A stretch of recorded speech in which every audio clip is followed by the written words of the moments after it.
ആരോഗ്യവകുപ്പ് ഡയറക്ടർ സ്ഥാനത്ത് നിന്ന് ഡോക്ടർ കെ ജെ റീനയെ നീക്കിയ നടപടി സ്റ്റേ ചെയ്ത കേരള അഡ്മിനിസ്ട്രേറ്റീവ് ട്രൈബ്യൂണൽ ഉത്തരവ് ചോദ്യം ചെയ്തുള്ള സർക്കാരിന്റെ അപ്പീലിൽ ഹൈക്കോടതി ഇന്ന് വിധി പറയും. വൈകിട്ട് 4 മണിക്ക് ജസ്റ്റിസുമാരായ അനിൽ കെ നരേന്ദ്രനും എസ് മുരളീകൃഷ്ണയും ഉൾപ്പെട്ട ഡിവിഷൻ ബെഞ്ചാണ് വിധി പറയുക. ഡോക്ടർ കെ ജെ റീനയുടെ ഡെപ്യൂട്ടേഷൻ കാലാവധി ഫെബ്രുവരിയിൽ അവസാനിച്ചെന്ന് സർക്കാർ അറിയിച്ചിരുന്നു. സംസ്ഥാനത്തെ ആരോഗ്യ മേഖലയിലെ അടിയന്തര സാഹചര്യം കണക്കിലെടുത്താണ് ഡയറക്ടറെ മാറ്റി നിയമിച്ചത്. തത്തുല്യമായ പദവിയിലാണ് പുതിയ നിയമനമെന്നും സർക്കാർ വാദിച്ചു. എന്നാൽ കേസുമായി ബന്ധപ്പെട്ട വസ്തുതകൾ പരിശോധിക്കേണ്ടത് ട്രൈബ്യൂണലാണെന്നും ഇടക്കാല ഉത്തരവിൽ ഇടപെടേണ്ട സാഹചര്യമുണ്ടോ എന്ന് മാത്രമേ പരിശോധിക്കുകയുള്ളൂവെന്നും കോടതിയും വ്യക്തമാക്കിയിരുന്നു.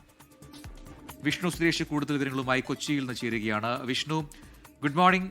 ഏറ്റവും പ്രധാനപ്പെട്ട നിർണായകമായ ഒരു വിധിയാണെന്ന് ഹൈക്കോടതിയിൽ നിന്ന് വരാൻ പോകുന്നത്. അത് സർക്കാരിന് അത്രമേൽ നിർണായകവുമാണ്. ഇതിൽ നേരത്തെ വാദങ്ങളെല്ലാം പൂർത്തിയായി കഴിഞ്ഞിട്ടുണ്ട്.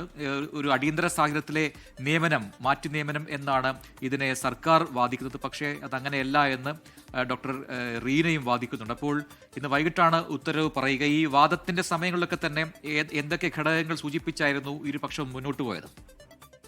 പ്രജിൻ, സർക്കാരിനും കെ ജെ റീനയ്ക്കും ഒരുപോലെ നിർണായകമായ വിധിയാണ് ഹൈക്കോടതിയിൽ നിന്നുണ്ടാകാൻ പോകുന്നത്.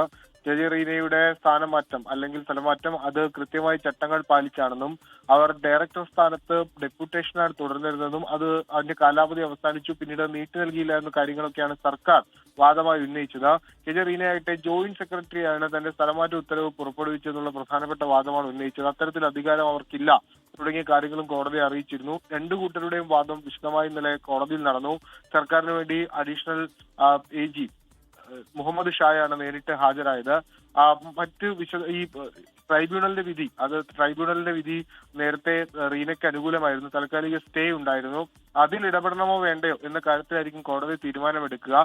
ജസ്റ്റിസുമാരായ അനിൽ കെ നരേന്ദ്രന്റെ അധ്യക്ഷനായ ബെഞ്ച് ഇന്ന് വൈകിട്ട് 4 മണിയോടുകൂടി വിധി പറയുമെന്നാണ് നമുക്ക് ലഭ്യമാകുന്ന വിവരം. അതിൽ പ്രധാനമായും പരിഗണിക്കപ്പെടുക എന്താണ് നിലവിൽ ട്രൈബ്യൂണലിന്റെ വിധി ഉണ്ടാകാൻ ഇടക്കാല ഉത്തരവിന്റെ സാധ്യത, ഒപ്പം അതിൽ എങ്ങനെയാണ് കോടതിക്ക് ഇടപെടാൻ പറ്റുക എന്നുള്ളതാണ്. ഒരുപക്ഷെ ആ സർക്കാരിന്റെ ഉത്തരവിന്മേലുള്ള ഇടപെടലിലേക്ക് കോടതി പോകുമെന്ന കാര്യത്തിൽ ഒരു വ്യക്തത വന്നിട്ടില്ല.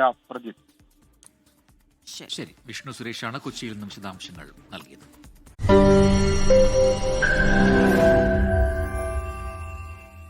ലോകത്തെവിടെയായാലും ഏത് സമയത്തും 24 വാർത്തകളും ഓഗ്മെന്റഡ് റിയാലിറ്റി പാക്കേജുകളും എക്സ്പ്ലെയിനറുകളും വിശദമായി കാണാൻ ഞങ്ങളുടെ യൂട്യൂബ് ചാനൽ നിങ്ങൾക്ക് സബ്സ്ക്രൈബ് ചെയ്യാം.